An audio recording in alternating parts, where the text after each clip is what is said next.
X-Wings, Y-Wings, TIE Interceptors, the gigachads of the Star Wars universe. They get all the attention, while arguably just as interesting starfighters are forced to wait off in the wings. Today I'll be breaking down 5 underrated Star Wars ships that I like for one reason or another. Some of these I like from a thematic or a lore perspective, others I just like the look of. I wanted to start off this list with a fighter that would never be the absolute best at its job, one that would have been used quite regularly because of necessity across the galaxy. A ship that wasn't in super high demand like the X-Wing with its state-of-the-art design and technology, but which would have nonetheless been found in fleets across the galaxy. Basically, I wanted an everyman starfighter, a blue-collar working ship. The obvious choice for that was probably the Z-95, which was ubiquitous in the Galactic Civil War era, but I decided to go with something a little bit rarer and instead selected the R-41 Star Chaser. The R-41 first appeared in Star Wars TIE Fighter, but made its way into modern aspects of the Star Wars Expanded Universe, including, for example, the Battle of Kamino during Star Wars The Force Unleashed 2. The Stay on Target sourcebook has a really nice write-up for the R-41. It says the single-seat Star Chaser is an old, reliable, solidly built multi-role starfighter which served as a competitor to Incom's Z-95 Headhunter. Because of some issues with design, the R-41 was fairly lightly shielded and was thus seen as a death trap. It was only used by the most cash-strapped rogue groups and rebel cells across the galaxy. It was very fast, but not super maneuverable. It had a pair of laser cannons, a pair of ion cannons, and a concussion missile launcher. So it could be used in anti-starfighter roles or help take on larger targets. So as you can tell, this wasn't really a great ship, and that's not why it's included on my list. I just love the idea that this ship almost fell through the cracks. Its final design wasn't completed until after its competitor, the Z-95. And the popularity of that ship, alongside the deficiencies in the R-41, and of course the events of the formation of the Empire, meant that this never really saw wide service. Also, I'll very quickly note that a ship that looks very much like the R-41 appeared in Star Wars Resistance. I don't know if it was ever confirmed whether this was a different ship model, or whether we're meant to assume that it's some future variant of the vessel. Additionally, a ship that also kind of looks like the R-41, especially from behind, appears in the trailer for Mando Season 3. So, interesting. I do just want to call out a few other ships featured in the Stay on Target sourcebook because they were other options for this role. One thing I like is that many of these are seen as alternatives to Rebel starfighters, usually cheaper but not always. For example, the H-Wing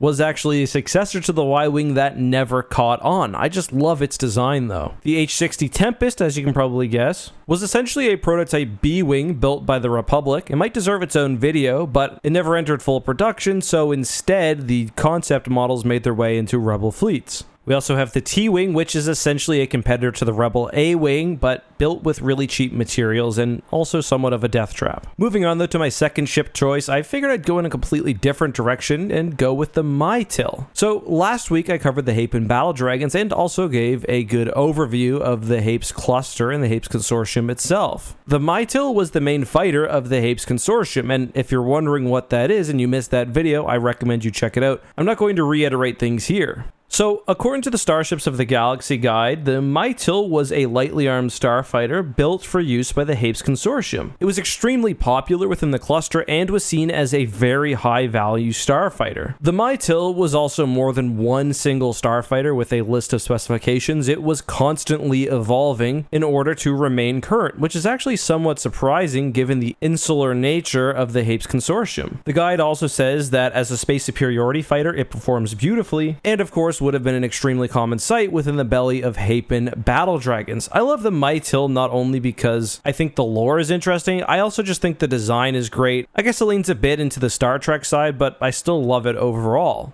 There also was an anti-capital ship version of the Mytil called the Mytil Assault Bomber. This was apparently a highly effective bomber, however the Hapes Consortium lacked the production capabilities to make them en masse. Both ships were also designed to work with the ordinary Hapen fleets, i.e. with swarms of battle dragons. For example, the book mentions that the Mytil was usually expected to either strip away enemy shields in preparation for a battle dragon strike, or to go in and finish off an already weakened ship. Alright, next Next up, we have the Planetary Defender Starfighter, and there's really not a whole lot of lore about this thing. I first encountered the Planetary Defender Starfighter where pretty much everyone does, X-Wing Alliance. As far as I know anyway, there's no source book that gives behind-the-scenes information. It's simply a Sourasub fighter, which presumably based on the name, would have been sent to planetary governments to defend local space. I just love this ship because it almost reminds me of a super utilitarian version of an X-Wing. There's something about the proportions that I find very interesting. It's got those huge wings at the very rear of the ship, the wide fuselage, the quartet of large, powerful-looking engines. Something about it just screams range and speed, and you can imagine it's probably pretty competent as a planetary defense ship, but it's definitely the sort of ship thrown into a bunch of roles, whether it's intercepting pirates or smugglers to defending a planet against an all-out attack. X-Wing Alliance also has the Panook, which I don't like nearly as much. It sort of reminds me of the PDF for some reason, I guess probably because of those rear set wide wings, but the lore of this ship is that it's basically just awful. Alright, we're continuing now with another commonly available starfighter, the Cloak Shape. I feel like I've went back and forth when it comes to my opinion on this ship. There have been times where I dislike it. Right now I'm leaning heavily into liking it, and it's a combination